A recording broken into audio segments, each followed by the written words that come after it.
change that conversation now. Why? Because I don't want to talk about that. Okay, so I'll talk about it from work. So now we call London waiting something completely different. So everyone in our London office is on the Manjaro jabs. And so we now call London waiting. Waiting is in WEIGHTING, because they're the ones that can afford it. So all the directors have lost loads of weight. Yeah, good for them. Hey? Yeah, I don't know how people would afford that. Oh, people have got ridiculous money, or they live in Grimsby and they're on a national wage, and their mortgage is £550 £550 a month. In Grimsby, it's actually the Manjaro diet. You get it from someone sells it around the pubs on a Friday, Saturday night. And all it is Lucasade. Yeah, basically. Lucasade and some sugar in it. I thought the Manjaro jab in Grimsby was just you had to eat at VKH every week and you'd get so violently sick you wouldn't eat for the next 3 days. Yeah. Bruce is late again. Terrible stuff. Always. Thank you, everybody, for joining us an hour early. We're off to watch the Formula One. Go Lando. Well, me and Mike are, but Youngie isn't. Yeah. No, I can't get behind Lando. I think he's a prick. Evening, Hallie. How you doing? Why is Lando a prick? He just acts like a prick. I'm all for Oscar. There we go. He acts like a spoiled kid all the time. Mike is nailing his colours to the man. And he's Verstappen's mate. That's probably why. It's guilt by association, isn't it? Yeah. Well, it just means we're going to... Yeah, go on. I say it turns out beating Man United in for everyone. Look, now as the new qualified champions of England, we'll never sing that. Yeah, where's our trophy? It's brilliant. All we've got to do is beat Spurs and we've won the Europa League. Mariner Haller says, first game in 4 for me yesterday. Thought we battled well and deserved the win. We will get on to that stuff, Hallie. And may we just welcome all of the raging, seething Gillingham fans along to what is now the Trevor Kettles Juniors fan club. And we'll be happy to take all of your grievances and throw them in the bin where they belong. Can I put something out there? I've always liked Trevor Kettle. I think he's a great guy. Love Trevor Kettle. And I think you just look at his family and you can get the judge of a man. And he's a top guy. I take everything back I've ever said. I know he refereed a game. You've never said anything bad about him. He just refereed every game from the centre circle. So it's not his fault he couldn't see what was going on. His son can move about a bit. Look, he's just brilliant. And the apple has clearly not fallen far from the tree. And it's great to see that 4th division football is in safe hands when it comes to officiating. And yeah. It's a shame that he missed the violent conduct from Gillingham. Yeah, all hail the Kettles. That's why I say. All hail the Kettles. I love a kettle. I'm having a cup of tea in just out of sheer banter. And I'm having water, which is also in the kettle. Yeah, you can put that in a kettle. Well done, Alex. Yes. Yeah, well done. Not the glass, though. Don't put the glass in the kettle. I mean, if you're a Gillingham fan, come back to me when you've had Declan Bourne and whatever that twat is from the Bristol game whose name escapes me now. Nigel Hare or whatever his name is, Mr. Hare. No, who was the one who didn't send their keeper off? His name. Oh, Paul Joyce, Ross Joyce. Yeah, and who was the one at Bradford? Because they were the trio of twats, weren't they? Oh, who's the one at Marsden? Marsden is the one at Bradford. Micah's. Declan Bourne, Ross Joyce, and Paul Marsden, a trio of twats. That's it. Yeah, and the one from Hull as well. That was always Boyson. Boyson. Yeah. But thank God for Trevor Kettle and his family. Yeah. Love Trevor Kettle and his balls. Producing great referees. Well done for him. He's at the top of my Christmas card list, I tell you that. Polly, put the kettle on. Yeah. Actually, there's probably a joke there, isn't there? Maybe Polly did make him a cup of tea afterwards. Thanks very much, Mr. Kettle. Really appreciate it. TGS UK Productions says a trio of twats love it. It's patent pending, mate. Patent pending. Patent pending. We're getting shirts, I thought Bruce was coming. Do you think he's forgotten it's 7 o'clock? Well, do you know what it is? 7 o'clock start. He's had a bit of a moment because so enthusiastic was he. Instead of waiting until 6 o'clock in the evening on the day where Alex asks, He's here now. Where Alex asks if everybody's free. Bruce yesterday decided to put a poll in the WhatsApp group because he was that enthusiastic, and now he's late. I do What is this? apologise. I just had to take a moment just to let it all sink in. And you probably already talked about it, but officially the best team in the country. Are you late Champions because of of all England. these You'll never phone sing that. calls? Have you've you already discussed it? Have I missed that in the first few minutes? No. We did mention it a little bit, but Bruce, if you want to bask in our glory, then you're more than welcome to. When is the open top bus parade? We'll save it. We'll do a double in May. Bruce, it would distract the players now, wouldn't it? Yeah. Are true, you true, late true. because you've been handling all these phone calls you've been getting because Alex decided to put your number up on Twitter? I forgot about that. Yes. I thought it was people that wanted to buy iPads. Have you got iPads for sale now? Is it, Bruce? I have at the moment. I've got a couple. And if you have, if you have lost your iPad, Bruce has nothing to do with it. Yeah, please let me know if they've got watermarks on them. Yes. I think Alex said to one of the tweets on it, "How old are you?" And I think it was John Lewis that said, "Well, I hope he's over 16, otherwise I'm getting a knock on door." Yeah, but you know what? You know we've already discussed many times who that shit comes back to, haven't you? In the pod sphere. In my defense, for everyone who didn't know, I did it accidentally. My fat finger I'd sent James Hogarth a picture for Bruce to be on Humberside, and then he was ignored anyway. And it had Bruce's thing up. But the big controversy about it all is that Mike was quite quick to tell everyone to message Bruce rather than tell me to. By the way, you put Bruce's number up. Do you want to delete it? I mean, that's an interpretation of the events. I'm not sure. It's not an interpretation, is it? Exactly how I'd characterize. You know what? I almost feel like I'm going to stop attending games just to keep an eye on you two. Bruce. So, Mike, what's your defence? Go on. We've got to keep this on tight. Firstly, I'm just going to throw some shade on this absolute bollocks that you accidentally did it. Firstly, you've got to select a second picture. Then you've got to read to it. Yeah, but then you've got to read, and then you've got to click post. So at no point did you notice. Have you not seen our tweets? Have you not seen our tweets? I never read them. There's never reviewing them. Secondly, you said, "Oh, Mike didn't tell me." Yeah, you took it down because Mike told you. Yeah, well, Mike, I don't like to stick up for Alex, but this is the same podcast that last week had two members of the podcast tweeting the podcast while the podcast was being recorded.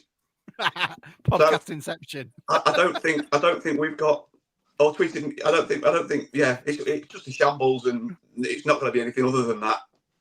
You need to accept it. Well, that is as an official statement from the head of HR. This will always be a shambles, so therefore accept it. Is this what it is? They've just sent out a gift going, what can we do? What can we do? Could you imagine a quarterly meeting of complaints and issues? It would just take 44.5 hours to get through them all. There's another one from Sam. A show a week. Sam, by the way, who's died. And he's nowhere near anywhere and doesn't bother coming on anymore. I think he's moved over to Three Fish or something. He's an incredibly busy man. I spoke to him in the week. I think he's in the dating game, I reckon. That's my prediction. Oh, I think he's getting his end away.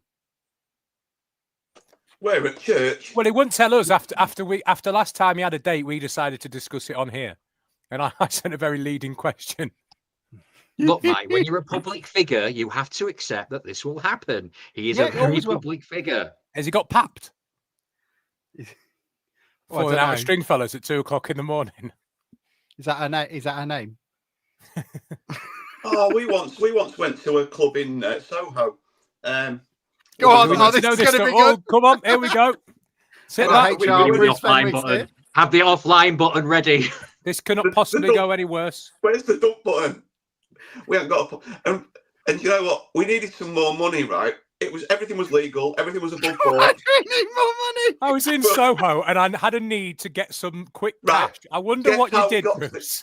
Guess how who gave you the keys for London as well, Bruce? Claire's auntie. Guess how we got to the cash machine? It floated. On a rickshaw. Oh my God. Cash machine. Oh, that'll be 95 quid. Is that not talk? And we actually there were four of us, so we got two rickshaws, and we were rickshaw racing through central London. And we went around this corner, and one of them was just in front, so one of the lads went out and grabbed over the back of the other one. I'll tell you something. This is going to trigger more Gillingham fans who commute into London than anything else we're going to say in this podcast. The idea that you paid for 2 rickshaws. How much did it come to, the 2 rickshaws, Bruce? It was 20 years ago, mate, and I'd had a good night. I can't even remember. 95 quid. So Gillingham fans, not only are we going to mock you for yesterday, not only going to mock you for your head loss, we're also going to mock you for the fact that you can't afford your transport into London and we're paying a quarter of your mortgage prices. Fuck you. And you've got to live in fucking Gillingham, wherever the fuck that is. Yeah. What? I live down here, and so do you. I live in Hampshire, though. It's better than Medway. No, you live in Surrey. Yeah, it's true. But hello, darling. We can tell by every word you say. We can tell you live in Surrey. I was in Farnham yesterday. It was very nice. I don't even know what a Gillingham is. Anyway, My boss shall is we? from Gillingham. Good for that. Open wide for some soccer! And now the shipping forecast issued by the Met Office on behalf of the Maritime and Coast Guard Agency at 1130. Go! At 1130. I don't think I've ever wanted to be in a stand more than my life around there. They're going crazy. This antiquated main stand, I can feel it vibrating. Say, they got a penalty here, there'll be fish flying about that. There's no tomorrow.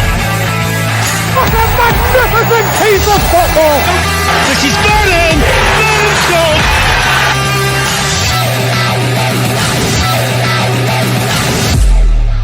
The supporters are invading the pitch because Grimsby Town have caused one of the biggest upsets in their history. Love it.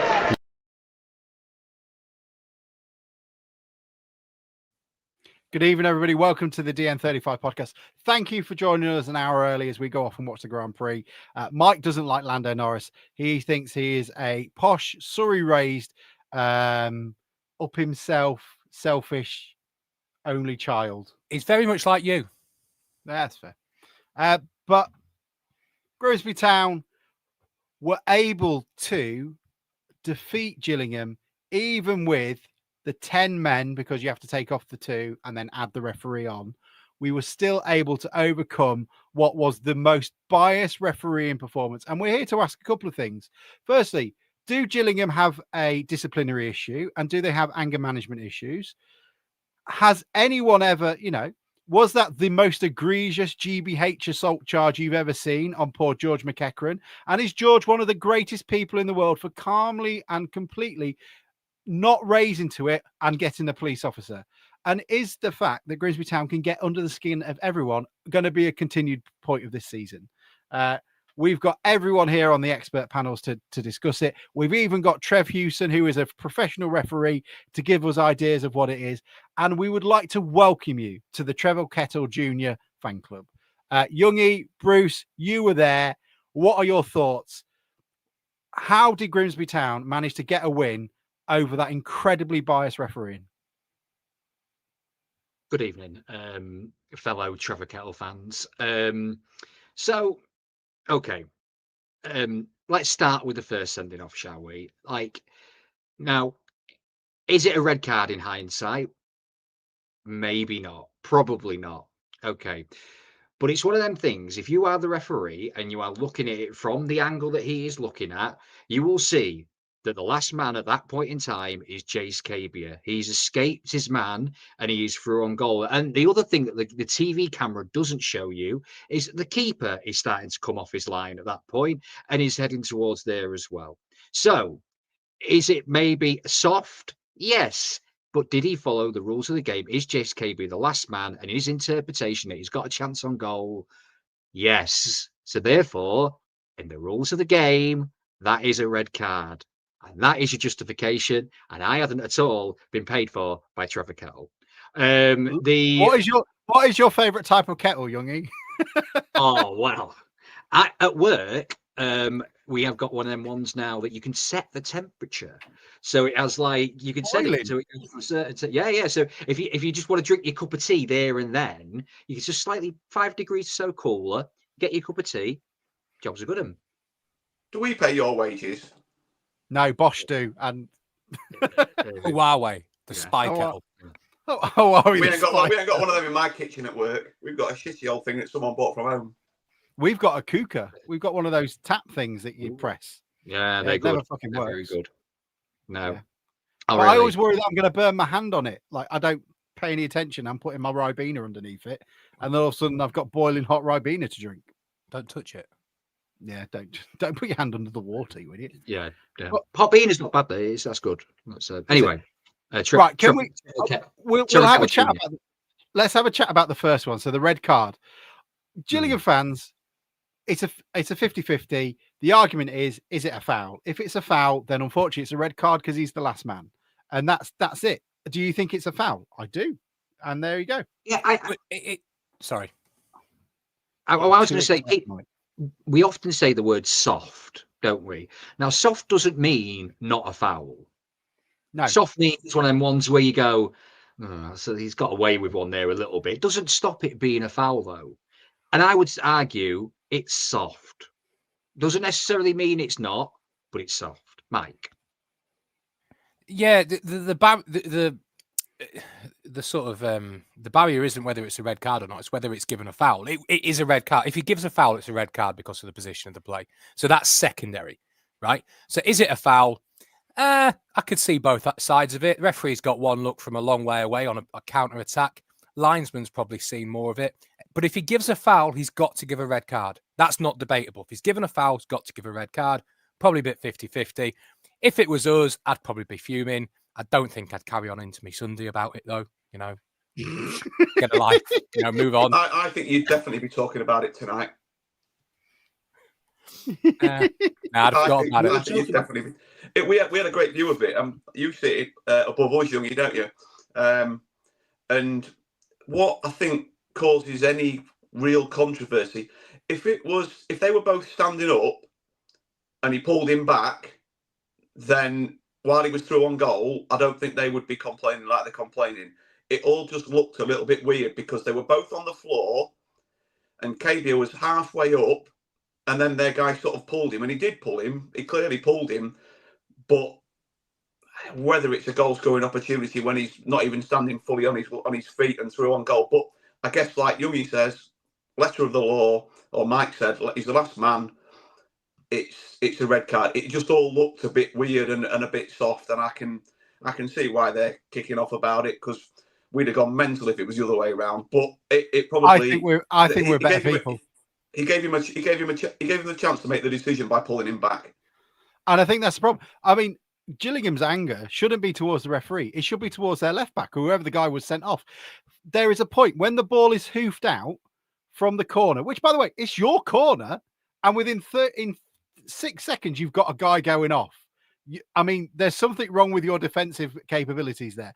When the ball is hooked out, Kabia is behind 3 Gillingham players, and the guy who is collecting the ball isn't even in the TV screen by the time he's got to make up 40 yards, and he still gets the first touch to the ball.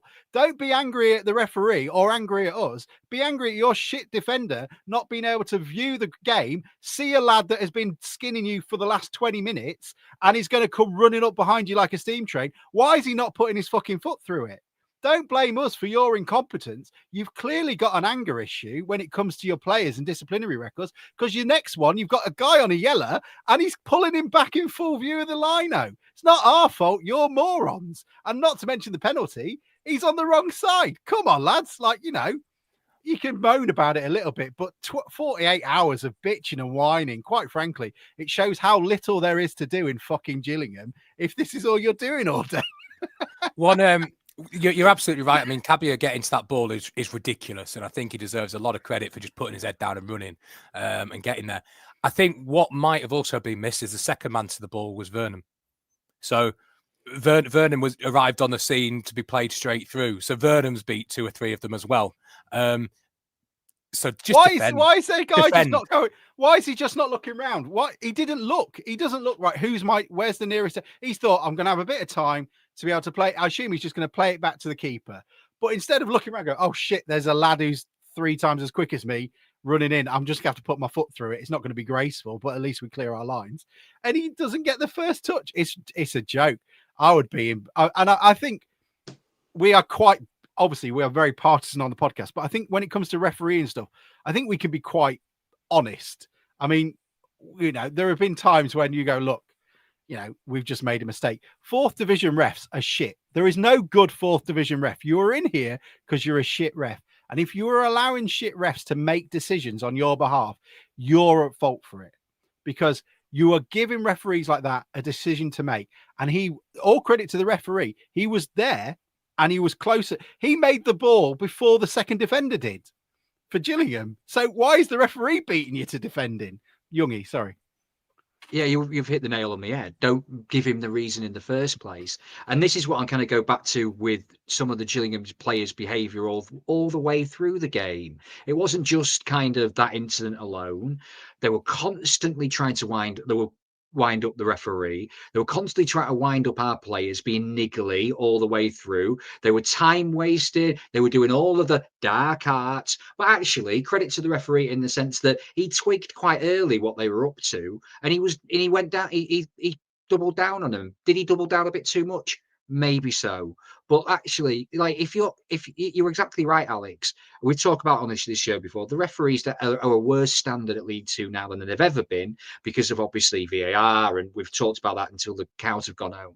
But yeah, don't give them a reason to do it. And actually, like you don't, Gillingham are a decent team, and there were times where they were quite organised defensively, and you could see why they're up there in the league. So there's no reason to. You've got ex-Premier League players like Bradley Dack playing for you. You don't have to be doing that shit. But if you're doing that shit, then don't complain when actually things go against you occasionally. And Dack, by the way, wound up one of the calmest men in football in Charles Vernon, who, when he scored his pen, because Vernon was ready to take the penalty, and Dack's in his ear the whole time trying to wind him up, and he turns around and cups his ear at him, and not just even, the man is so dignified, he doesn't even turn around and go, listen here, you greasy hairball with your absolute monstrosity of a haircut. Why don't I take you down to the barbers? Bruce, where's your barbers? Where's there a barbers of ill repute down there, Grimsby Road? Can we get you taking one? the piss? A little bit. my barber's has moved to 5 ways. 5 ways in the sky. So yeah, there we go. Yeah, I just don't understand it. I get it. But to me, they're all 50-50s. Like the apart from the second one where the guy pulls him back. He's a fucking idiot. Right, can I just stop you lot ranting just for a minute?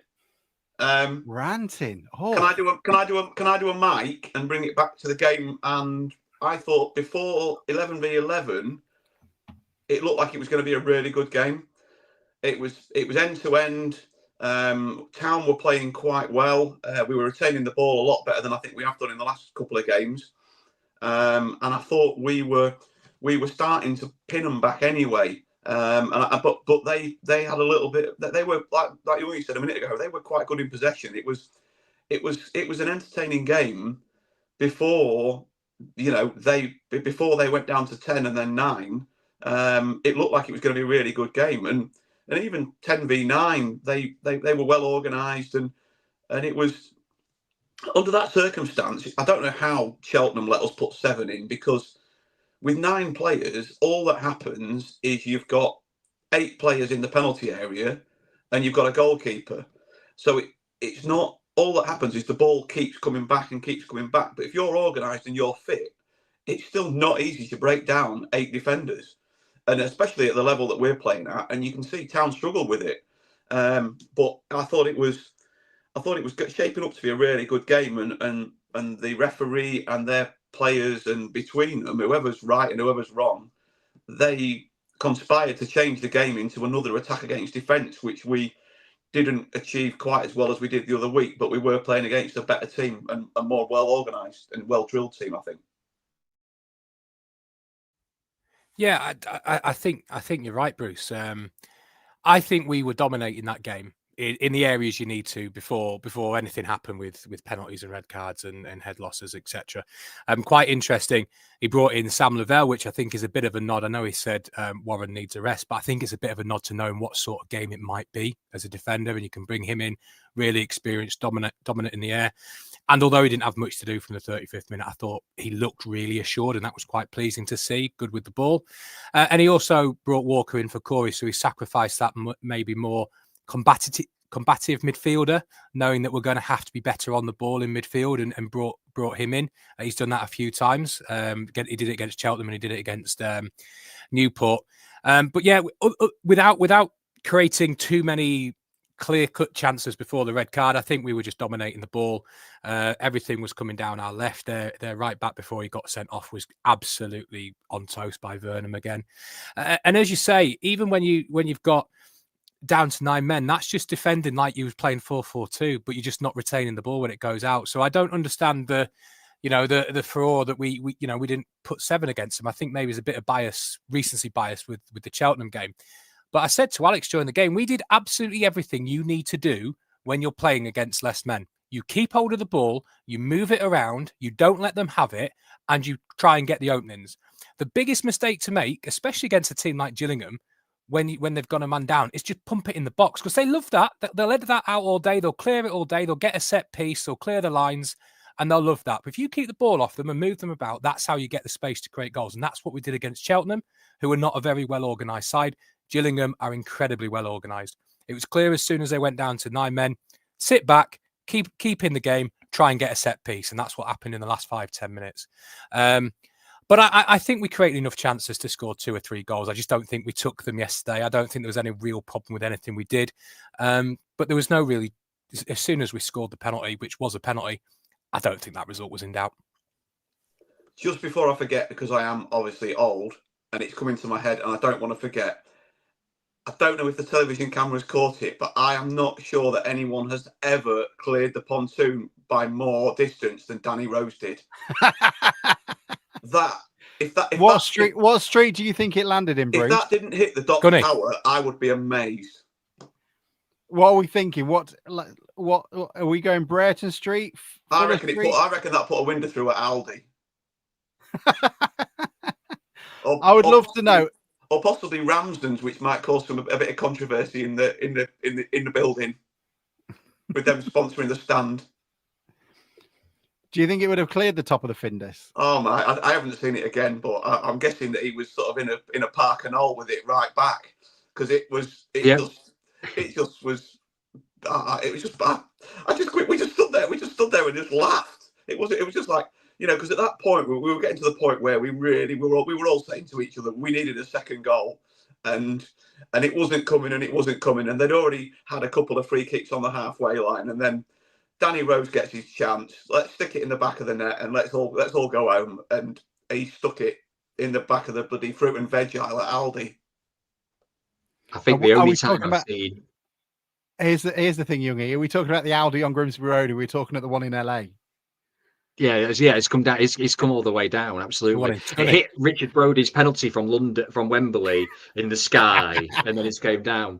Roof like a collision. No, actually, the only time I've seen the pontoon a shot as bad as that at the pontoon is Tony Crane's penalty in a shootout against Morecambe, which ended up being his last kick of a ball for Town. I think Slady sold him literally like the day after, or something like that. But just going back and bringing it back like Mike does, that's twice he hasn't brought it back now. We brought it back for you. But, in fairness, Youngie, I was literally about to, and then Bruce interrupted me to bring it back. So fair, but I agree pretty much with what Mike said, and you're exactly. I thought we looked better against 10 than we did against 9, but when they went down to 9, they made a couple of substitutions, didn't they? And I think they pretty much they went to a formation which was probably 6-1-1 at that point. But we kept, like Mike said, we kept the ball really, really well. The only thing that was lacking was occasionally the final ball into the box or the actual shot itself. I thought maybe if we're going to criticise, I thought maybe we were a bit late making substitutions. I don't think we made our first sub until the 75th minute or something like that. And then I thought maybe it might have even been worth kind of risking it and maybe going free at the back at that point and pushing forward even more our fullbacks. But I know you don't want to risk it when you're only 1-0 up, perhaps. But moving Sweeney into midfield like he did against Cheltenham, and which caused caused confusion in their penalty area. But look, as Mike said, you're not going to win every one of them 7-1. The most important thing is you get 3 points. We were good for the 3 points. The stats certainly suggest we were good for the 3 points, and it's a good win against a team that before that day was ahead of us in the league, and now we sit in their spot, and that's a very nice thing. Just on that very point you were saying about late to change, I get the argument, but we've had this discussion before, predominantly under Paul Hurst, is we're dominating the game. We're on top. It looked like we were going to score any minute. I'm not sure why you'd change it unless somebody was tired. I know you took Burnham off because Burnham, you need to protect him, etc. But if you're dominating a game, then the only thing changing it risks doing is upsetting the flow. And we've seen that before when we've made 3 substitutions and we've lost all momentum. The game's died down. So I think from our point of view, we want to keep doing what we were doing and keeping in control. So I'm not too sure. I could take it either way, but I'm not too sure it was that clear that we should have made some subs. I didn't think we looked maybe physically tired, but I thought that some of maybe the decision making on final balls and stuff suggested that some players were looking a little bit mentally tired.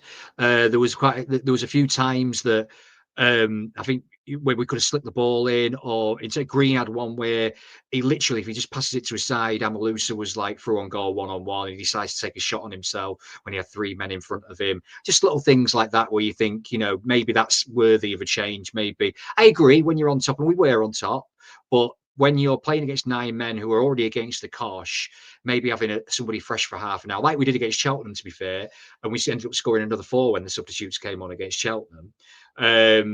Like a Svan Thornton, a Rose, or something like that, just to give them something else to think about. That's all. Well, we won, so ultimately it's not the wrong decision, which may be something that maybe we could have done.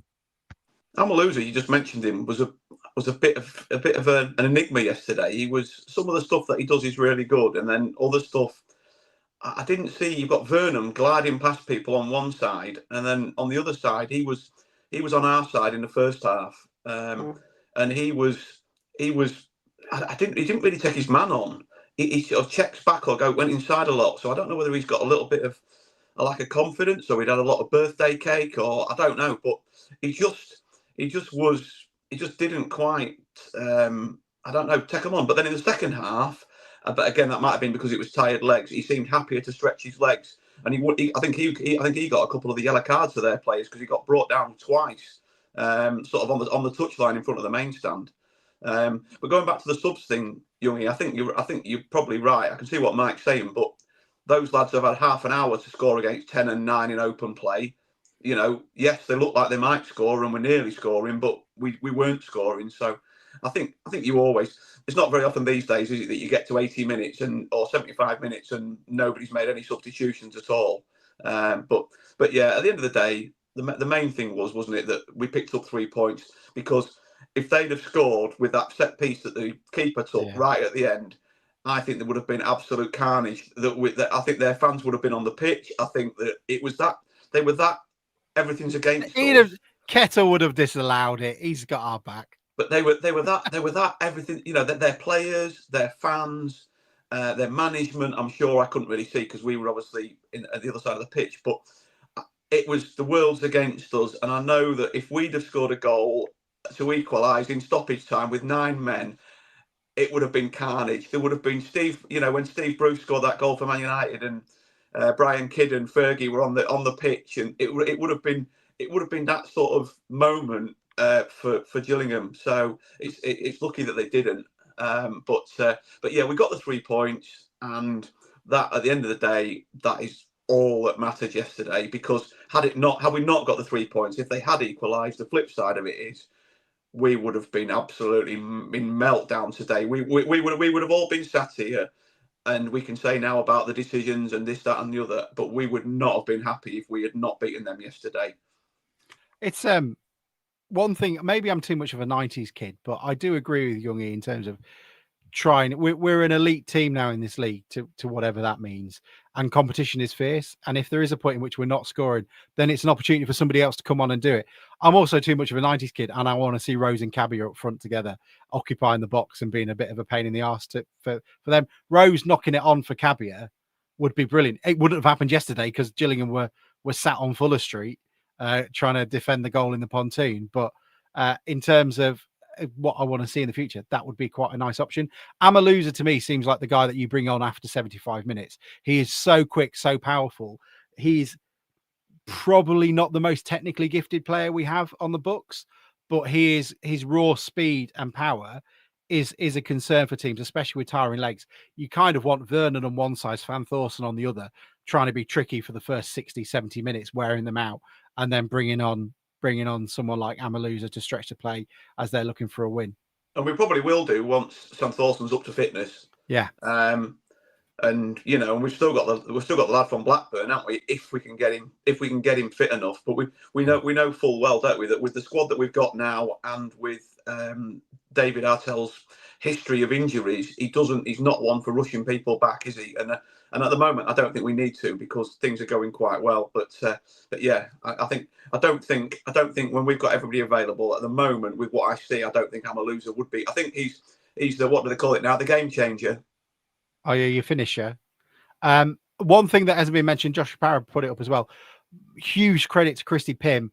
That brilliant save at the start of the game when it was 0-0, 1-on-1, could have changed the game entirely. It looked like Gillingham probably don't lack that sort of mental stability required to play football, so they're probably disintegrated at some point anyway. But incredible save from Pym to keep us in it. And again, not much to do, but quietly going about his business, keeping clean sheets. Much of an improvement. Anyone who saw Jordan Wright yesterday playing for Newport shows exactly what we're not missing. Well worth going and trying to dig that out because he made an absolute fuck up of that. But he's been an upgrade on what we've had in the past, and it's good to have us with a regular, even if he can't save penalties against his favourite club, Manchester United. Well, that's I think Youngie said earlier when we were talking about that. That's just a huge amount of the difference between this year and last year. There's more up the pitch, better players playing a better way, etc., etc. But the fact we've got a goalkeeper who can make saves, can give a little bit of reassurance to the back four, means you can do the rest of that. So yeah, if you saw that Jordan Wright game yesterday, you can see the difference, and that's why it was so key to get a good goalkeeper at this level. Think about Amaluza is I think he grew into the game massively. I think he's been short of football a little bit, coming on and doing bits and pieces, and that's difficult. If you'd played for 10, 15 minutes at the start of the game, you wouldn't be judging a performance. But when they come on for 10, 15 minutes, we start to judge that performance. So as the game went on, he improved. I think there was 2 or 3 really good things where he just got hold of the ball, ran down the touchline, knocked a couple of lads past off him, and just so powerful. And we didn't have that last year. The option where if we need to get in behind or stretch a game, if we're winning and we need to stretch a game to get a second goal, I think he'll be really key to that, being able to put a ball in behind. And I think that's why you've maybe seen him being given a go up front, even though it's probably because of lack of options at the minute with Rose's injury. It's good to get him used to that, because I think at some point we're going to be putting him up top and taking a bit of pressure and whacking it in for him to go in behind. And I think that'll be a really good outlet for us this season when needed. Anybody got anything else on the game before we move on?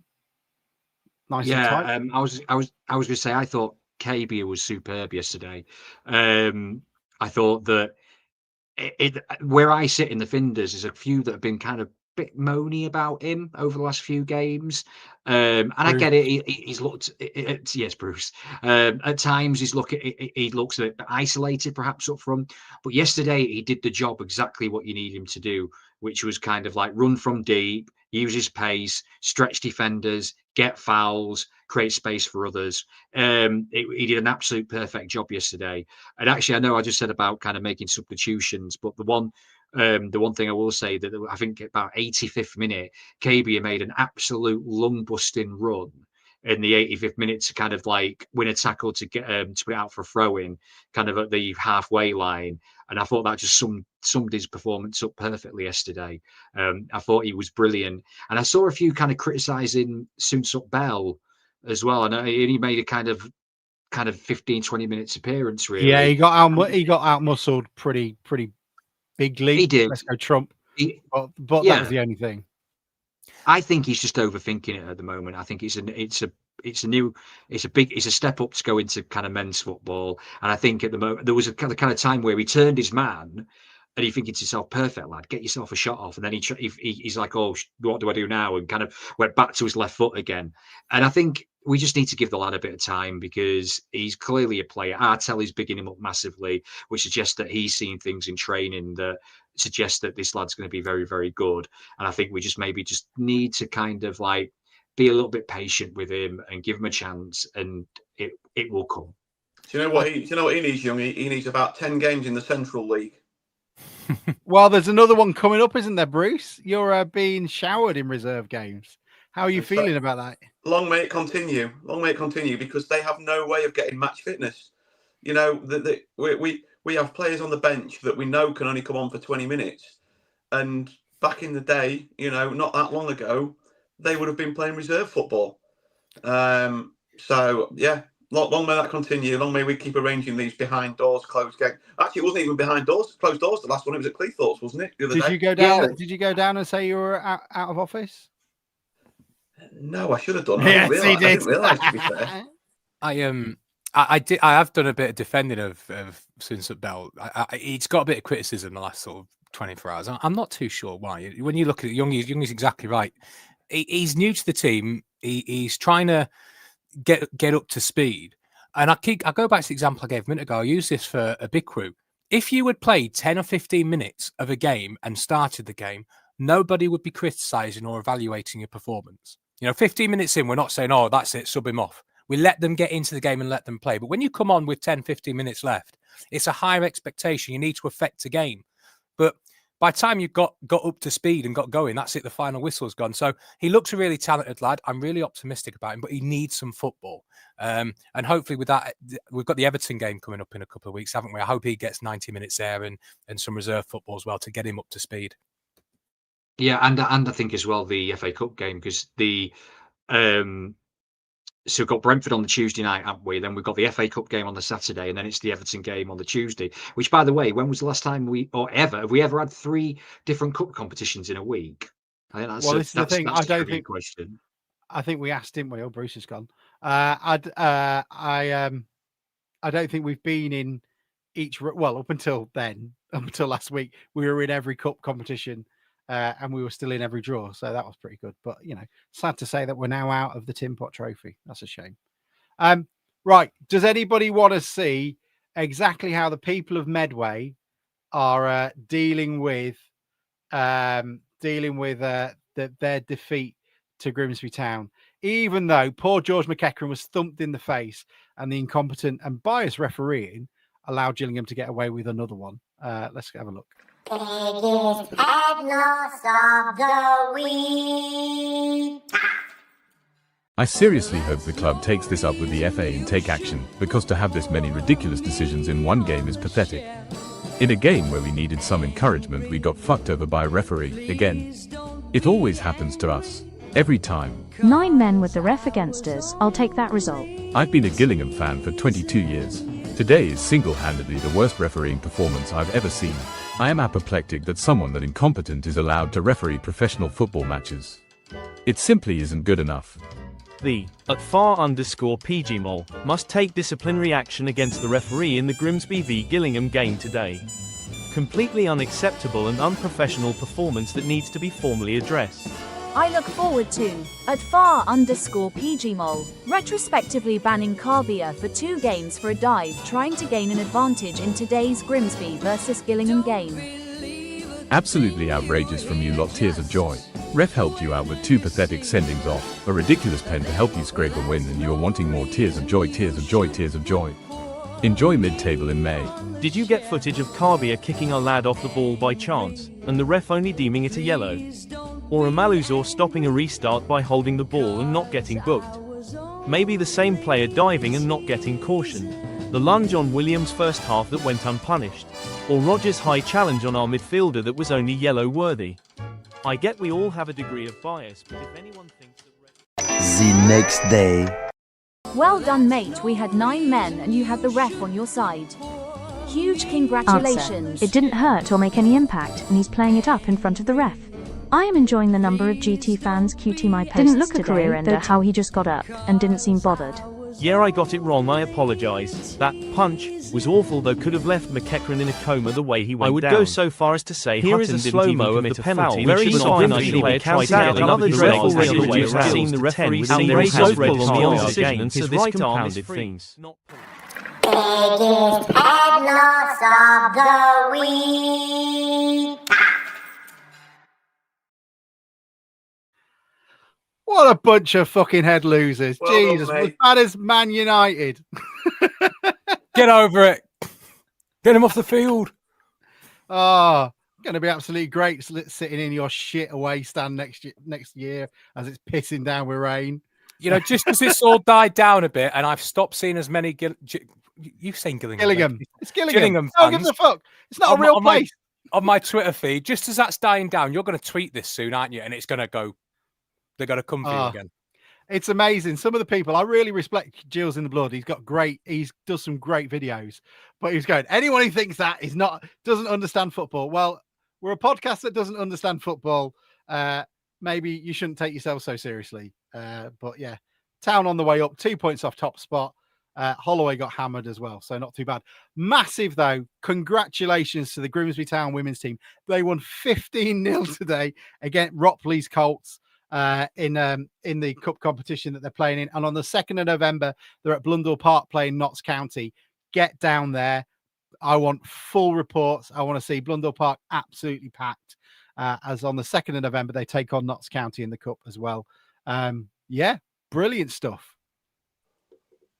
Marvellous. Great. Thanks, Bruce. Ebbsfleet have been drawn against us in the FA Cup first round. Any thoughts on that? I think it's quite a nice little ground. Just disappointed it's not away from home. Youngie. Yeah, perfect draw in it. I think we're having the Brentford, no disrespect to Ebbsfleet at all, but they're a mid-table Conference South team. We play Brentford on the Tuesday night. It's probably the ideal fixture to have a home game after the kind of hysteria of the League Cup. It means we can probably give a few people a rest. We can probably give a few people some minutes as well. So yeah, no complaints from me. I think that's a draw that is needed. Was anybody else sitting there watching the draw thinking, God, there's some shite left? God, there was Newport away, there was Bromley in there, there was so much shit.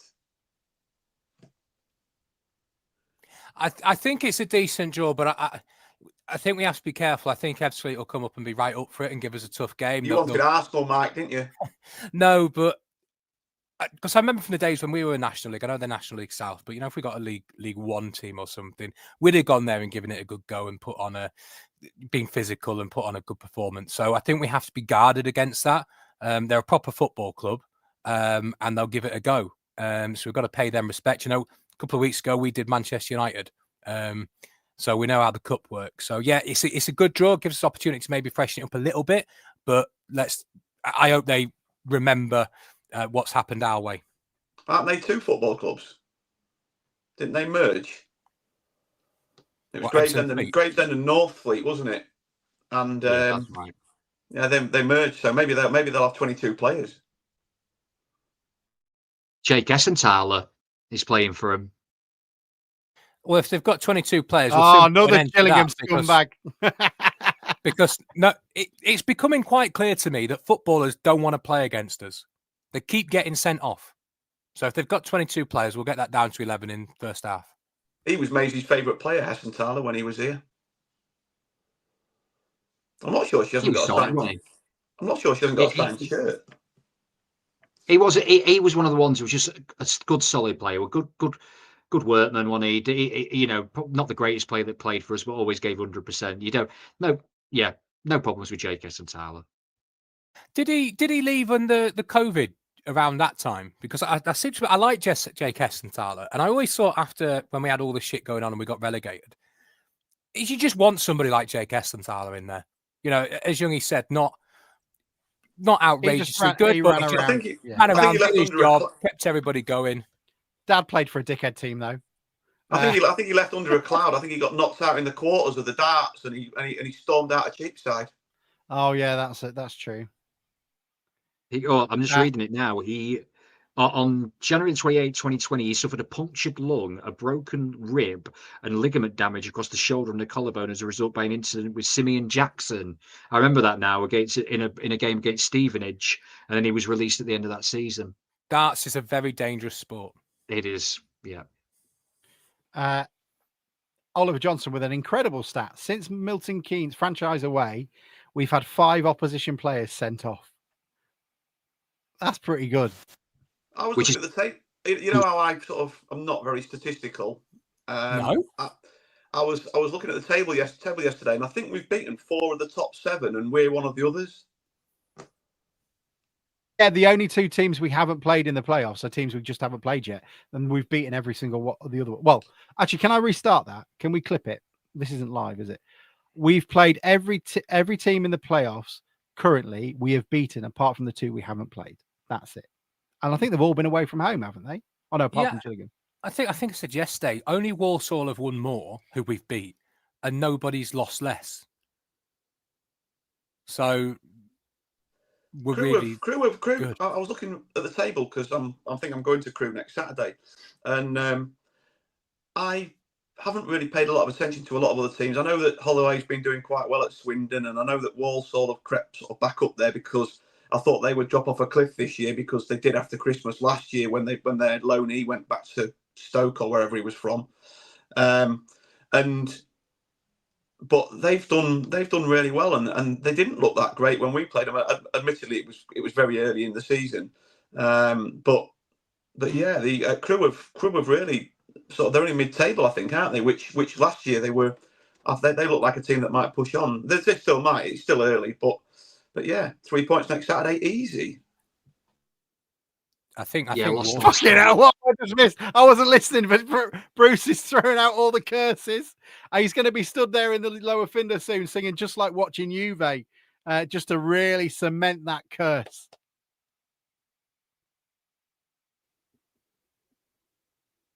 Sorry, it's League 2.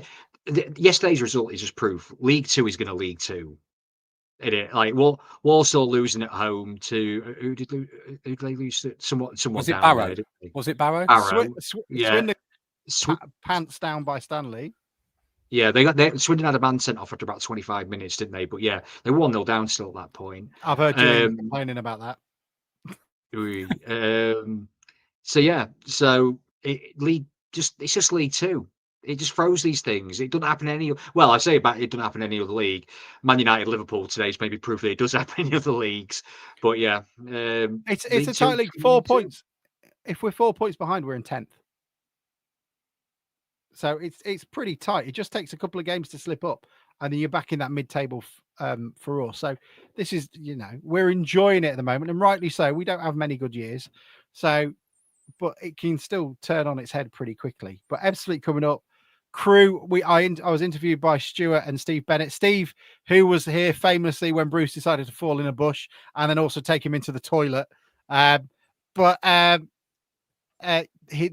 not very happy. They are not happy at the moment. They're saying their manager's about to go, and the decision is whether or not they get rid of him now or they get rid of him after the Grimsby game, because they've obviously got a massive thing about Artell, and they're not really looking forward to it. They've then also got Donny the game after in the cup, which I assume they're not expected to win either. So they could go 2 or 3 games without a win on the bounce. Anybody? They're in a bad run of form. Yeah, they're in a bad run of form anyway, aren't they? I think they've lost the last 3 or something like that. So they're not doing great. There was another really poor refereeing display. Remember when we went to Crewe last year, and the ball was in play for 7 minutes out of however long it was. That was ridiculous. But I know Bruce and Youngie, you guys were at the game yesterday, but me and Alex were watching from France. I love John Tonda, but I've nearly had a heart attack watching and listening to that. I do. This is prefaces. I'm glad I can see what's going on now. I do love John, but there was a lot of talk during the game of we could throw this away. So we could do, John, but we've had 80% possession. They've got 9 men, and they've had 2 shots on target. We've had 24 shots. I think let's look at it in a bit more positive light than continually going down the negative route of. I think I just understand reflecting it. the fan base. We were sat in the lower saying exactly the same bloody thing with 5 minutes to go. We were only 1-0 up. And look, I get it. If you've been commentating on Town for the last 45 years, that natural pessimism and fearfulness of the ball being anywhere on the football pitch with the opposition with the ball, I get it. But he does give you heart attack moments. I hadn't missed that part of it. Just sat there clenching the desk. Shit, another wine, please, monsieur. If we had Sam here, who grew up in the non-league wilderness years, he'd have been backing him to the hilt now, wouldn't he? Because that's what his belief would be. Yeah, exactly. Right. Well, there we go. Youngie has got a game. I don't think there's anything else to say. Oh, hang on. Was there anything else? Oh, a couple of things. We've been very mean to Gillingham fans, and but 470 of you coming down to Blundell Park when you've won 1 game at BP in the last since 1965 is a credit to you. And it was wonderfully observed the minute's applause as well. So massive credit to you guys as well. Just the ones on social media. Just chill out a bit. Was there anything else we needed to talk about that we might have forgotten? No, I think that's it. Right. Youngie, over to you, my friend. All right. So kind of the premise of the game is kind of. Did you want your thingy? Oh, if you got it, yeah.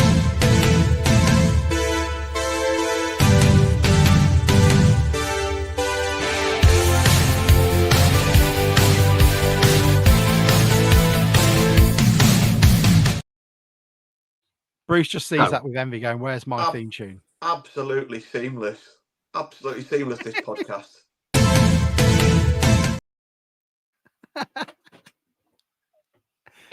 What was your words earlier, Bruce? Anyway, so as it was mentioned earlier by one of our wonderful listeners, that since the Milton Keynes Dons, we have had 5 red cards in our favour, I guess is the word to say. So this game I've entitled "Play Your Red Cards Right."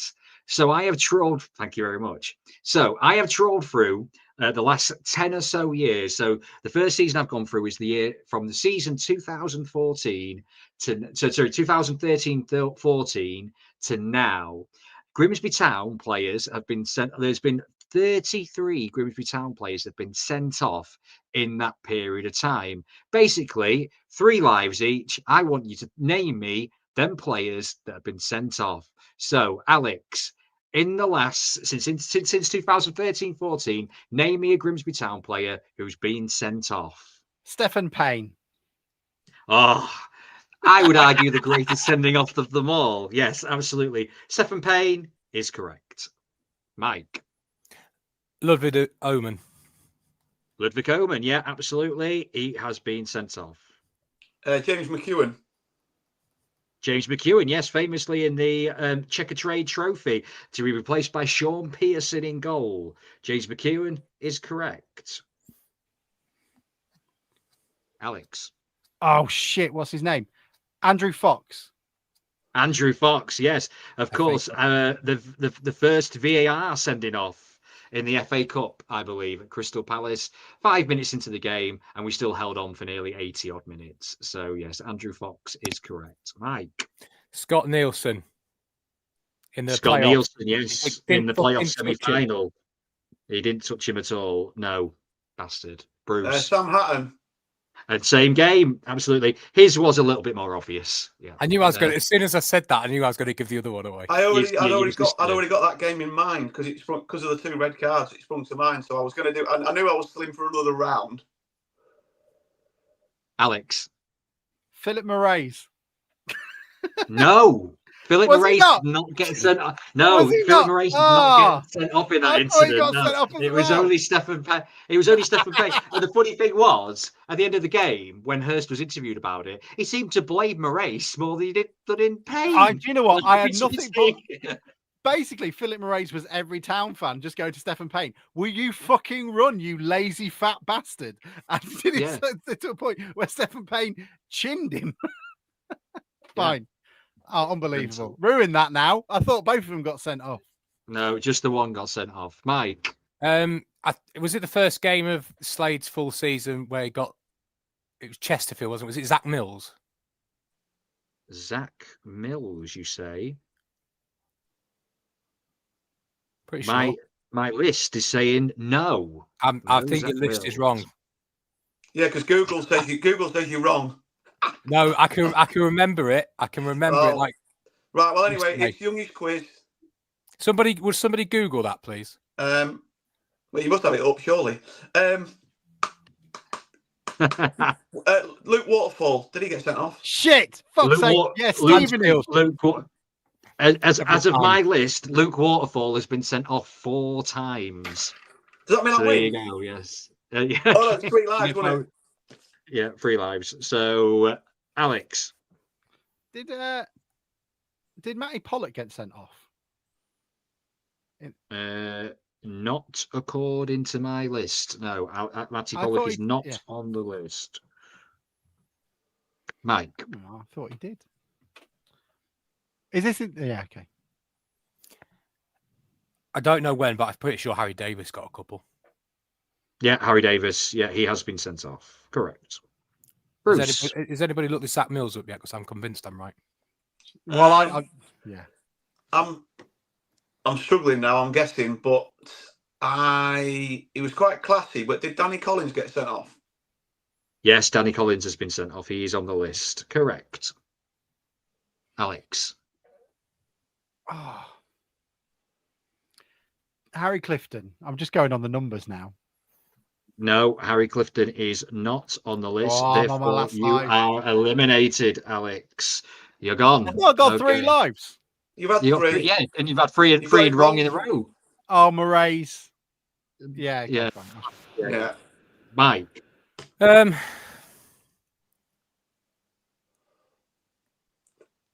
I'm guessing a bit now, but I'm pretty sure Wes Thomas got sent off. And there's a big furore about it. Yes, he's on the list, Wes Thomas. Right, that's absolutely right. Oh, I've just remembered an absolute doozy, which is, of course. Message me, I'm struggling. Think of Nutters. Whoa, hang on. Just while Bruce is thinking.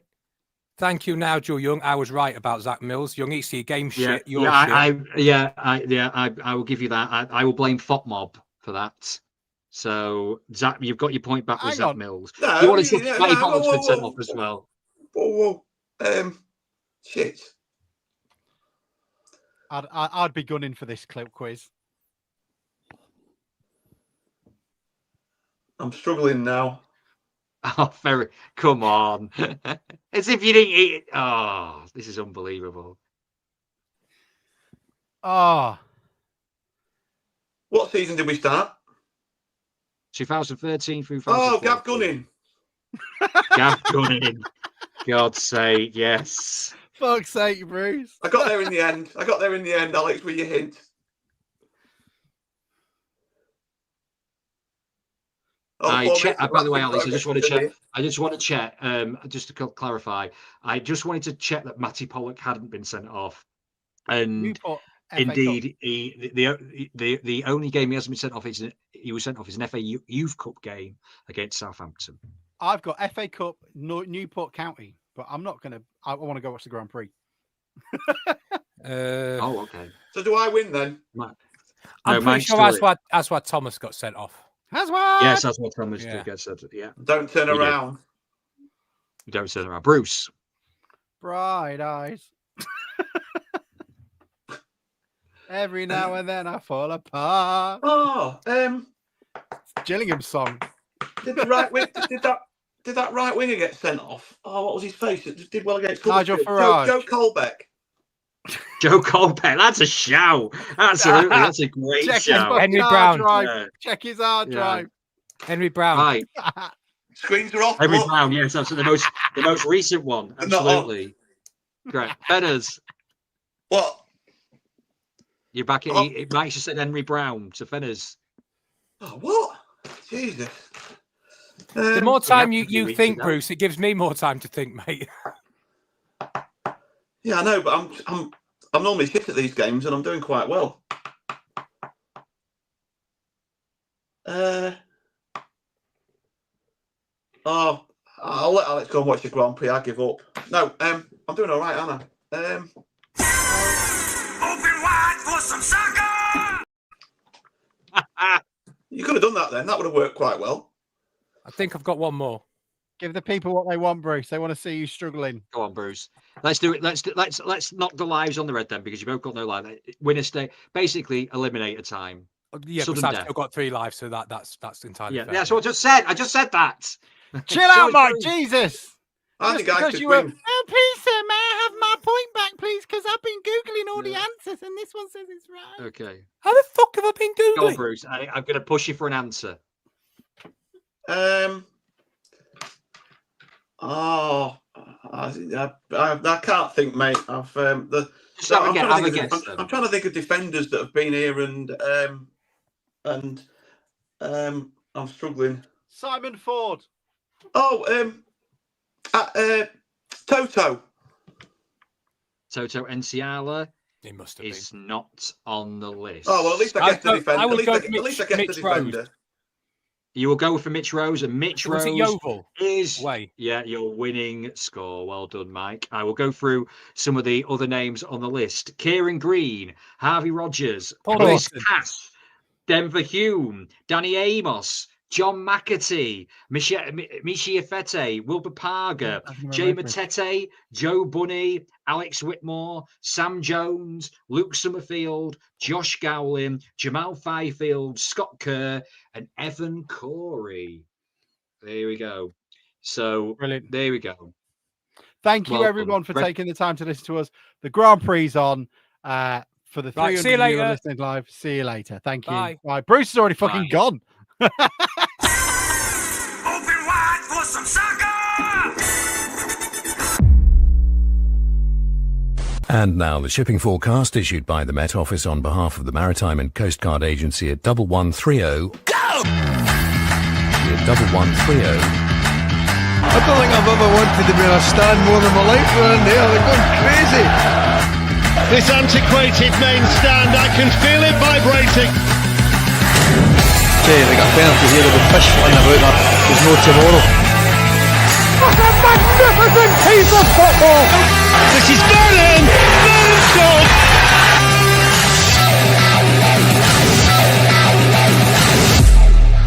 The supporters are invading the pitch because Grimsby Town have caused one of the biggest upsets in their history.